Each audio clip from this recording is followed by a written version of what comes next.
Bienvenidos a interbolivia.com. Última hora.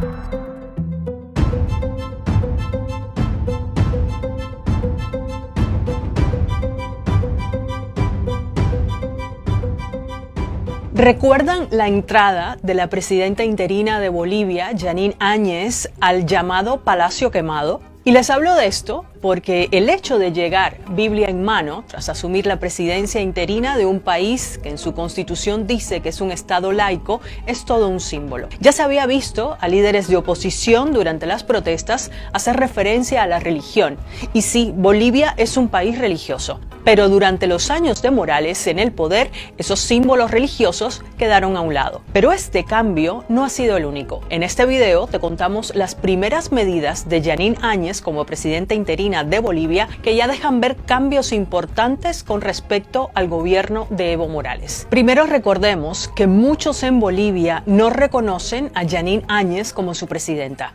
Se trata de un gobierno interino que asumió tras la renuncia de Evo Morales en un proceso criticado sobre todo por los seguidores del líder cocalero que lo consideran un golpe de Estado. En medio de esa crisis, Áñez, que era opositora y vicepresidenta del Senado, terminó asumiendo la presidencia, pero sin contar con una mayoría legislativa. Pero Áñez públicamente ha dicho que su gobierno es estrictamente provisional y en sus primeras horas en el poder dijo que tenía dos objetivos: echar atrás la sentencia del Tribunal Constitucional que permitió la candidatura a un cuarto mandato de Morales y convocar a nuevas elecciones con nuevas autoridades electorales, aunque lo cierto es que casi de inmediato la presidenta interina comenzó a cambiar otras cosas. Ha dado un giro a su política exterior. Para empezar, recordemos que la relación estrecha de Bolivia con países como Cuba y Venezuela fue durante mucho tiempo el blanco de críticas a Morales por parte de la oposición, que decían que estos países interferían en la política interna. Pero ahora esa oposición ha tomado el poder y eso lo cambia todo. Primero, el gobierno interino rompió relaciones con Venezuela y expulsó a su personal diplomático. Y luego, la presidenta interina de Bolivia se acercó al líder opositor Juan Guaidó, quien se proclamó presidente encargado de Venezuela en enero de este año.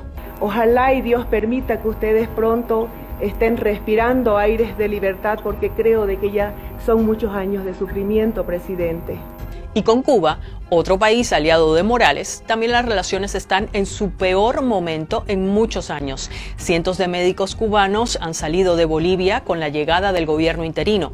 Otra medida de Áñez fue la retirada de Bolivia del ALBA, la Alianza Bolivariana para los Pueblos de las Américas. Esa alianza regional impulsada por Hugo Chávez en 2004 y a la que se sumaron otros gobiernos de izquierda que llegaron al poder en América Latina. Con una agenda anticapitalista y antineoliberal, Bolivia, con Morales al frente, era uno de los miembros más visibles del ALBA. Y mientras el gobierno interino de Bolivia pone en marcha su nuevo plan de política exterior, también hay divisiones en la comunidad internacional. Estados Unidos, la Unión Europea, Rusia, Colombia o Brasil están entre los que reconocen al gobierno de Áñez, mientras Venezuela, Uruguay o México, gobiernos cercanos al expresidente Evo Morales, no lo han hecho. Pero si hay una medida del nuevo gobierno interino que ha causado controversia es el uso de las Fuerzas Armadas para controlar las protestas, principalmente de seguidores de Morales que reclaman el regreso de quien aún consideran su líder. Áñez renovó a la cúpula militar que había sido nombrada por Morales. Luego emitió un decreto presidencial en el que textualmente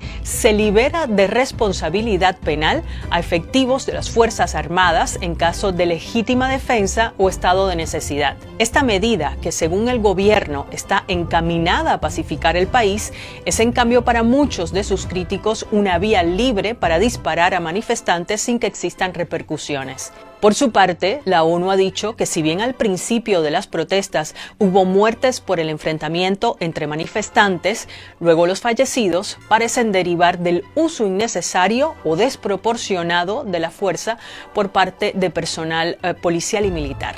También grupos de derechos humanos se han unido a las críticas ante el creciente número de muertos desde el inicio de la crisis. Y así vemos que aunque es un gobierno de transición, las primeras medidas del Ejecutivo interino de Jeanine Áñez muestran ya una Bolivia diferente a la de Morales. Quienes pensaron en 2019 que estas imágenes eran el final en el poder del MAS, el partido del expresidente Evo Morales en Bolivia, se equivocaron. A pesar de la controvertida y abrupta salida del poder de Morales, tras casi 14 años como presidente, en medio de una ola de protestas y denuncias de fraude electoral, el MAS está de vuelta. Luis Arce, candidato del partido de Evo, ganó las elecciones de manera contundente y en primera vuelta, algo que no vaticinaron las encuestas. Pero ¿cuáles son las razones que explican este triunfo?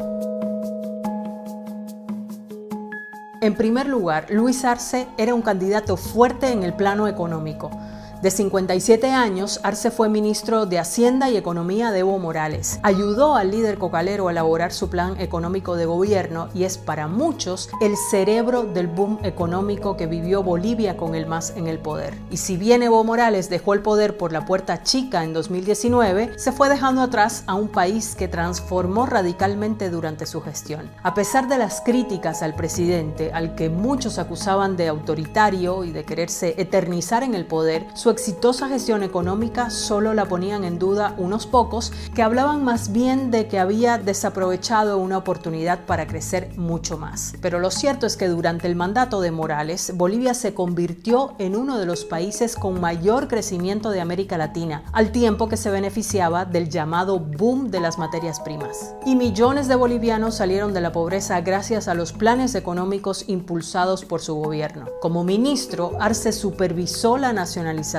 de las industrias de minería, gas y telecomunicaciones de Bolivia y promovió medidas para incentivar el mercado interno y dar estabilidad a la moneda. Y esta experiencia puede resultar clave en un momento en el que Bolivia se enfrenta a lo que podría ser una de las peores crisis de su historia. Otro elemento que empujó a este triunfo es la popularidad y la base consolidada del MAS y de Morales. Cuando Morales dejó el poder en 2019, dejó a un país profundamente dividido y polarizado. Por un lado, aquellos que apoyaban su salida tras las denuncias de fraude electoral y por otro, aquellos que lo defendían y que lo consideraban su legítimo presidente y que aún defienden que lo que ocurrió en Bolivia fue un golpe de Estado. Y si bien el apoyo al presidente fue mermando en los últimos años de su gestión, Morales mantenía una base electoral fuerte. Evo Morales llegó al poder en 2006 haciendo historia al convertirse en el primer presidente indígena de Bolivia. Un hecho paradójico en un país donde alrededor del 45% de su población es indígena, pero que da la medida de la poca representación que había tenido este sector, que terminó convirtiéndose en una base fuerte y sólida para Morales y su partido. La misma base que defendió en las calles al líder cocalero cuando dejó el poder y que fue duramente reprimida por el gobierno de la presidenta interina Jeanine Áñez. Y también la base que salió a votar en favor del candidato del MAS, mostrando en las urnas que aún pueden ser mayoría en el país. Otro elemento que podría explicar el triunfo del partido de Morales en esta contienda es la impopularidad que tuvo el gobierno interino. En noviembre de 2019, la salida de Evo Morales dejó un vacío de poder que terminó con la senadora de oposición, Jeanine Áñez, asumiendo el gobierno interino Biblia en mano. Pero la gestión de la presidenta interina estuvo marcada por la pandemia, algunos casos de corrupción y la conflictividad política que tuvo que enfrentar. Áñez fue duramente criticada dentro y fuera de Bolivia por la manera en la que se reprimieron las protestas a favor de Evo Morales cuando asumió el poder. Decenas de manifestantes murieron en las calles en choques con el ejército comandado por la presidenta interina. Inicialmente su tarea en el cargo era convocar elecciones, pero se postuló como candidata cuando sus niveles de popularidad se encontraban en su punto más alto. Sin embargo, terminó retirándose de la contienda antes de tiempo por falta de apoyo y para tratar de formar un frente unificado frente a Arce con el que evitar el regreso del MAS al poder, algo que evidentemente no logró.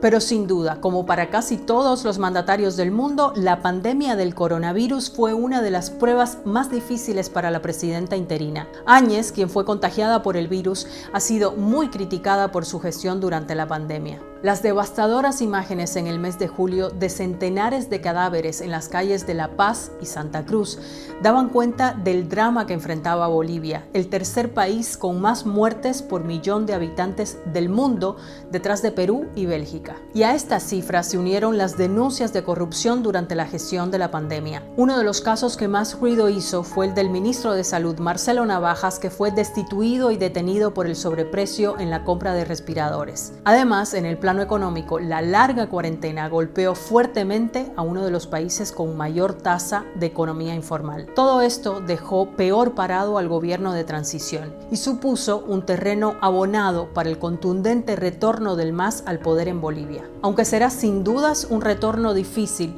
en un país en medio de una crisis sanitaria y económica sin precedentes y con una fuerte polarización política. Arce ha sellado así un triunfo que, como vemos, no resulta tan sorprendente.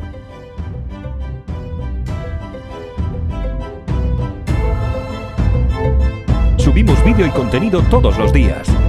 Suscríbete a nuestro canal y no olvides activar la campanita para que te llegue todas las notificaciones.